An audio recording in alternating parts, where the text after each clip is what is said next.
আসসালামু আলাইকুম, শুভ সকাল। বরাবর মতোই আজকে আবার বের হলাম। আলহামদুলিল্লাহ, আল্লাহর পাকের কোটি শুকরিয়া। প্রতিদিনই চেষ্টা করি যে হাঁটতে হবে, দৌড়াইতে হবে। সুস্থ থাকতে হাঁটা এবং দৌড়ানো কোনো বিকল্প নাই। কালকে একটি দৌড়ানো একটি প্রতিবেদন দেখলাম যে অন্ততপক্ষে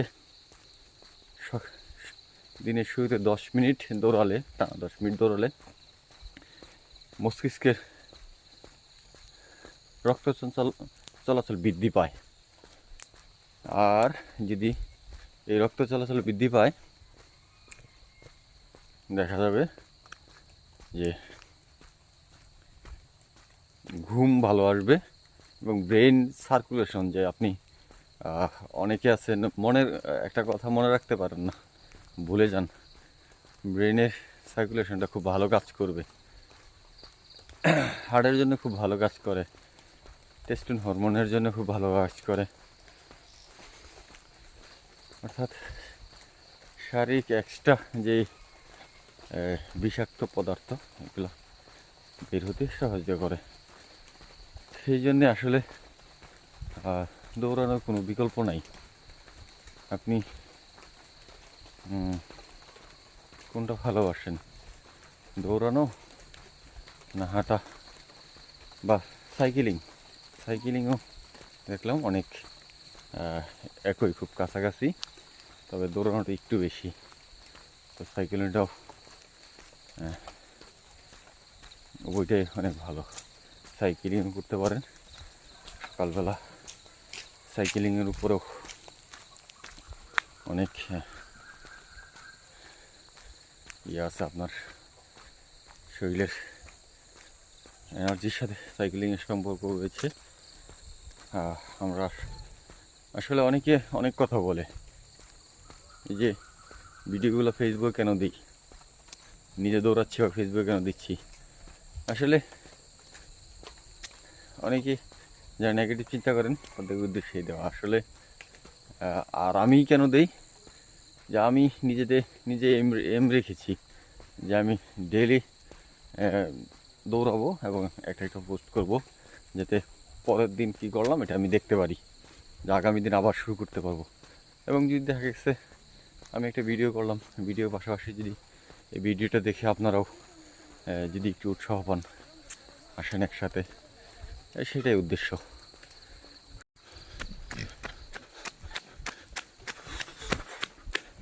দৌড়ানোর জন্য শুরু করলাম, বেল থেকে যাচ্ছি, দেখি আজকে চেষ্টা আসছে বেলছড়ি থেকে 4 নম্বর পর্যন্ত যাওয়ার। ইনশাল্লাহ চেষ্টা করবো, যে তাহলে প্রায় 4 কিলো হবে, আপ ডাউনে 8 কিলো। আসলে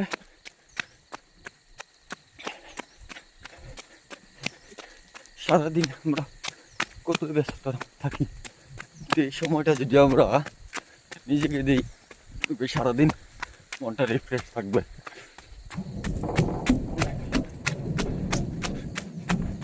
ডায়াবেটিক্স নিয়ন্ত্রণের সহায়ক। আপনি দেখা গেছে ডায়াবেটিক্স হলে তারপর দৌড়াবেন, দেখবেন এটা নিয়ন্ত্রণ করতে আপনার সময় লাগবে।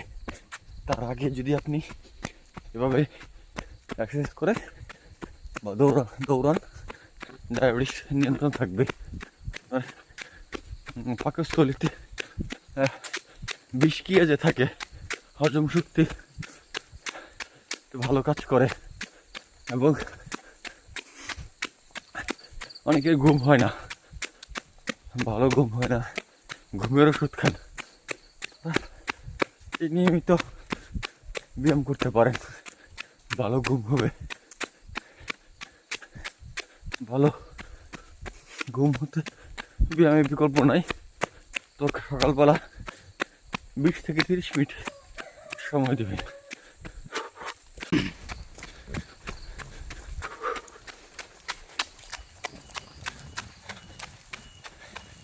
অমিত ভাই বলেন কি অবস্থা? আলহামদুলিল্লাহ, আমরা আজকে মাতাব্বর নেই আমাদের সাথে বের হলাম।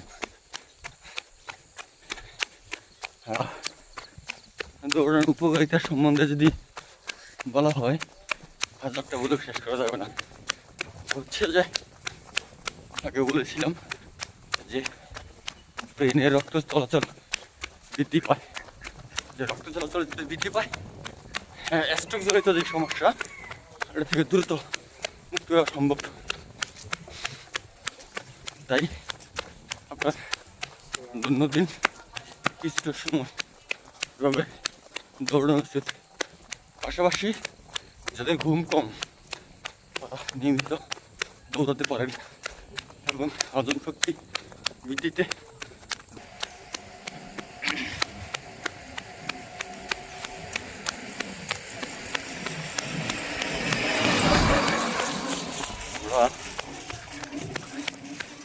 বাতাবরণ ব্রিজ পার হচ্ছি। চেষ্টা থাকবে 4 নম্বর যাওয়া পর্যন্ত দৈনন্দিন 1 ঘন্টার কাছাকাছি আমরা এই এক্সারসাইজ করে থাকি। এতে মন দুটোই সুস্থ থাকে।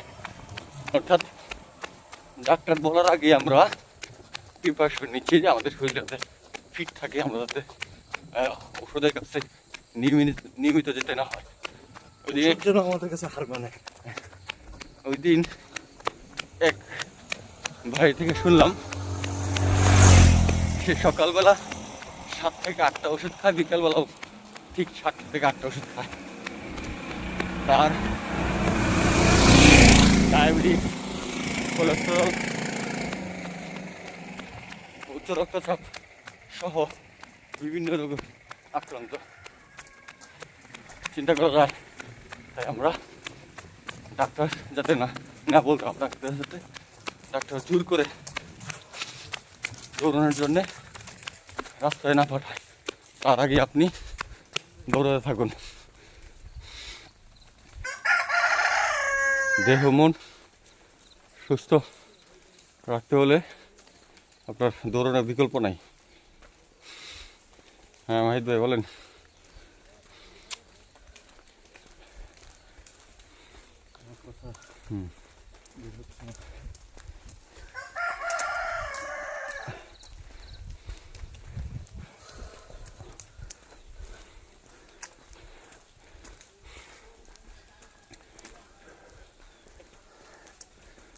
অনেকে উচ্চ রক্তচাপ স্ট্রোকজনিত যে আপনার বুকে ব্যথা হয়, স্ট্রোকজনিত সমস্যা হতে পারে, তাদের জন্য দৌড়ানোর কোনো বিকল্প নেই।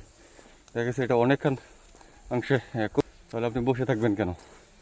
শরীরে অক্সিজেন অনেকাংশে এবং বিশেষ করে পাকস্থলী হজম শক্তি নিয়ন্ত্রণ করতে সহায়তা করে।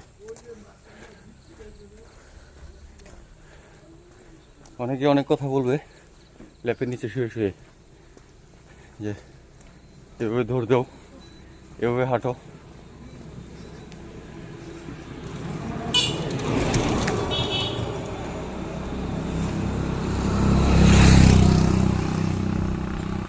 এভাবে হাঁটো, এই করো সেই করো, অনেক কথা বলবে। এইভাবে হচ্ছে না, সেভাবে হচ্ছে না, কিন্তু আসলে উনি ল্যাপের নিচে শুয়ে থাকবে। ব্যাপার হচ্ছে আমরা নেগেটিভ যারা এরকম কথা বলে তাদের কথা শুনে উৎসাহ পাই। চেষ্টা করি নিয়মিত ভিডিও আপলোড দেওয়ার এবং নিয়মিত দৌড়ানোর জন্যে।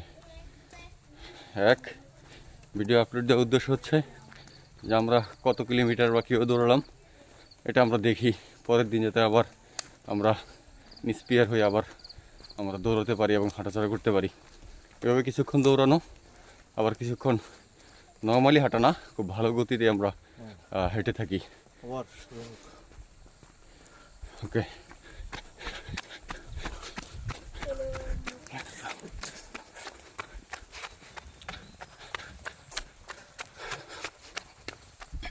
বাথরুমের মসজিদ পাড়ি দিয়ে আমরা টিলা উঠতেছি। মাহিদ ভাই বলেন। আমি শুধু ব্যায়াম করবো, কথা নাই। এক সময় এই সময়টা বা একটু পরে আমরা মাঠে ক্রিকেট খেলতাম। যারা ক্রিয়াঙ্গের সাথে বিজ্ঞানীরা জড়িত তারা অনেকেই জানেন সাবেক। তারা এই সময়টা মাঠে ঘন কুয়াশা, বিশেষ করে মেরুন ব্যাচেরি ম্যাচগুলো যখন হতো ঘন কুয়াশার মধ্যে ক্রিকেট নিয়ে পড়ে থাকতাম। এত কুয়াশা, এত শীত, এসব আমাদেরকে হার মানত।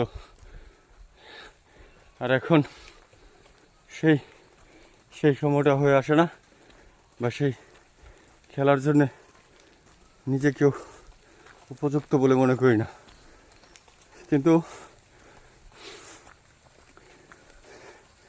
চেষ্টা করি, যেহেতু মাঠে যেতে পারতেছি না নিয়মিত, অন্তপক্ষে নিজে সুস্থ থাকার জন্য, নিজে ফিটনেস ধরে রাখার জন্যে অন্তপক্ষে কিছুটা সময় নিজেকে দেওয়া। নিজেকে সারাদিন তো দেওয়ার মতো শক্তি সামর্থ্য আমাদের নেই। আমাদের পরিবার, সন্তান, চাকরি, ব্যবসা, বন্ধু বান্ধব, আত্মীয় স্বজন, তাদেরকে সারাদিন আমরা দেই। এই যে নিজেকে নিজে সময় দিতে পারি না। আর এই উপযুক্ত সময়টাই হচ্ছে সকালের সময়। তাই আমরা চেষ্টা করি অন্ততপক্ষে এই সময়টা নিজেকে দেওয়া। অন্ততপক্ষে যদি আমরা ধরানো অভ্যাসটা রাখি, আমাদের মাইন্ডটা রিফ্রেশ হয়, মন ভালো থাকে।